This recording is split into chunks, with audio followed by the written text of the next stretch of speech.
Vamos a entrar de lleno a la entrevista de hoy. Un tema importante. ¿Cómo andamos en este asunto de la vacunación en México en comparación con otros países del mundo? ¿Realmente se ha logrado alcanzar la meta que nos decían hace un año en diciembre? Sí, ya estamos hablando de diciembre del año pasado. Le agradezco mucho al doctor Arturo Erdely que nos acompañe en esta ocasión, actuario y doctor en Ciencias Matemáticas por la UNAM. Doctor, ¿cómo estás? ¿Qué tal? Muy buenas tardes, a tus órdenes. Bienvenido. Platiquemos, por favor, acerca de la vacunación. Tú conoces muy bien los números y dicen por ahí que los números no mienten, es el dato duro. ¿Cómo avanza la vacunación en México en comparación con otros países? ¿De qué tamaño es nuestro rezago o de qué tamaño es nuestro avance? Pues mira, si comparamos a México con respecto a distintas regiones, para no compararnos con algún país en particular, México lleva aproximadamente un avance, digamos, en esquemas completos de vacunación del 52%, ¿no? Ese es el porcentaje de la población mexicana que tiene su esquema completo de vacunación. ¿Cómo están en otros países? Pues te diría que casi todas las regiones del mundo están más avanzados que México. Estamos hablando, empezamos por Sudamérica, tiene un avance del 60%, entonces estamos 8% abajo. Estamos poquito abajo de Norteamérica, que anda en 55%, ¿no? Un poquito arriba de Asia, que anda al 50%, Europa que anda al 59%, ¿no? Entonces la media, el promedio mundial de cobertura es como de 45% con esquema completo. Entonces no podemos decir que México es de los peores países, tampoco es de los mejores, ¿no? Digamos, estamos ahí como término medio comparándonos a nivel mundial. Bien, hoy inició la aplicación de esta tercera dosis contra el COVID-19 en distintas entidades. Tengo entendido que fueron 6. En el mundo, lo sabemos, en cuanto se anunció la llegada de la variante Omicron, bueno, todo el mundo se puso a temblar. Algunos países empezaron a acelerar también esta estrategia de vacunación. Lo sabemos bien, es una realidad. En otros países vemos un movimiento fuerte antivacunas y demás. Pero ¿qué es lo que pasa en el caso de nuestro país? ¿Vamos tarde? ¿Debimos de haber iniciado ya la aplicación de esta tercera dosis desde antes? Pues yo te diría que a mí me preocupa más la cantidad de personas en México que no han recibido ni una sola dosis. Te estoy hablando, con base en los datos oficiales, se deduce que 47.5 millones de mexicanos no han recibido ni una dosis. Digo, qué bueno que ya estemos pensando en dosis de refuerzo, pero no nos olvidemos que tenemos a 47.5 millones que no tienen ni una sola dosis, ¿no? Y no porque no haya dosis, porque de acuerdo a la misma información que da la Secretaría de Salud, han recibido muchas más dosis de las que se han aplicado. Y la diferencia entre dosis recibidas y dosis aplicadas, como las ha reportado la Secretaría de Salud hasta el día de hoy por la mañana en la conferencia de prensa matutina, es de 49.2 millones, es decir, tenemos más que suficientes dosis para ponerle una dosis a esos 47 millones de compatriotas que no reciben ni una sola dosis. Entonces, creo que tenemos un ¿Es de problema muy serio. cuántos millones? ¿Me repites, doctor?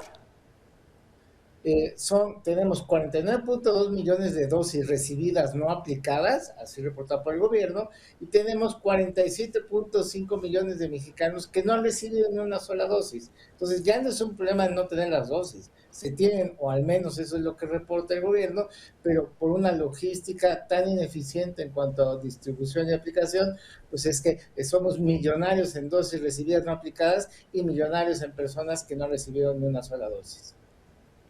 Qué bueno que lo mencionas, porque de pronto hemos visto que esta estrategia está centralizada y de pronto, pues vale la pena preguntarse si realmente ha sido una estrategia adecuada en ese sentido, si se debería ya de haber descentralizado. Vemos algunos otros países, y el caso más claro es el de Estados Unidos, ¿no? En donde llegas a una farmacia y ahí mismo te están aplicando esta vacuna. Lo teníamos en el caso de nuestro país, llegaban las vacunas directamente a las escuelas, bueno, llegaban a tocar casa por casa para poder estar vacunando a los niños en las comunidades, en fin, y de pronto vimos que cambió esa forma de vacunar a la gente. Ahora, me llama poderosamente la atención esta cifra que mencionas, 49 millones de dosis no aplicadas.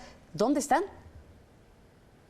Pues el gobierno no da datos abiertos de vacunación, entonces no hay forma de verificarlo con base en datos y solo tenemos que ver o deducir la información que está en los comunicados de la Secretaría de Salud.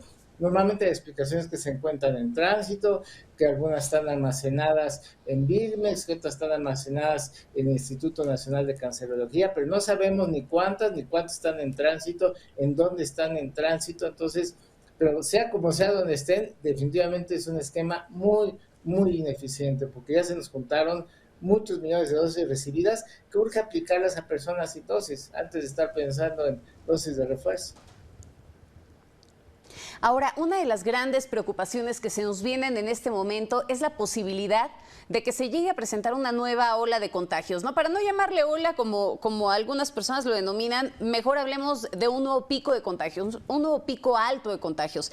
El año pasado estábamos entrando a estas fechas y se supone que aún estábamos ya con algunas entidades en semáforo naranja, otros casi rojo, en fin, y ya estaban empezando a aplicar medidas de distancia social, medidas de restricción a fin de evitar que esto se saliera de control.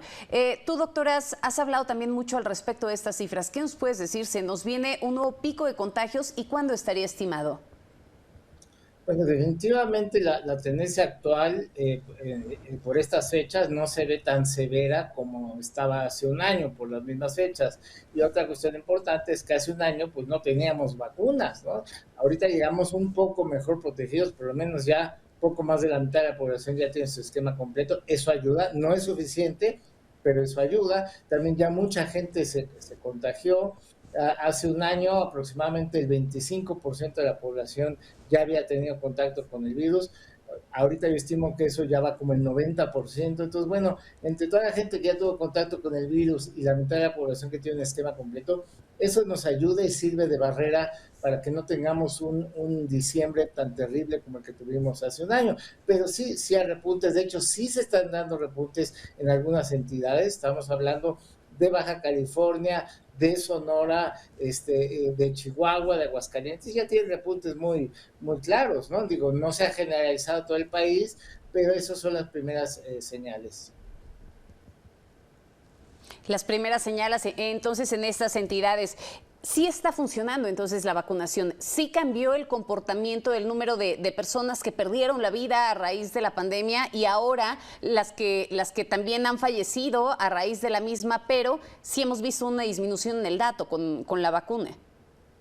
Sí, definitivamente eso ha ayudado y también otra cosa que hay que reconocer, el personal de salud que en toda esta epidemia ha ido aprendiendo a manejar cada vez mejor los casos, a pesar de que a la fecha no contamos en México con un medicamento antiviral específico para SARS-CoV-2, pero los médicos y el personal de salud han ido descubriendo y aprendiendo sobre la marcha cuáles son las mejores prácticas para manejar lo mejor posible a los pacientes. Entonces, eso, junto con la vacunación y con tanta gente que ya se ha contagiado, pues sí, ha ayudado a que ya no muera tanta gente, que no se hospitalice tanta gente.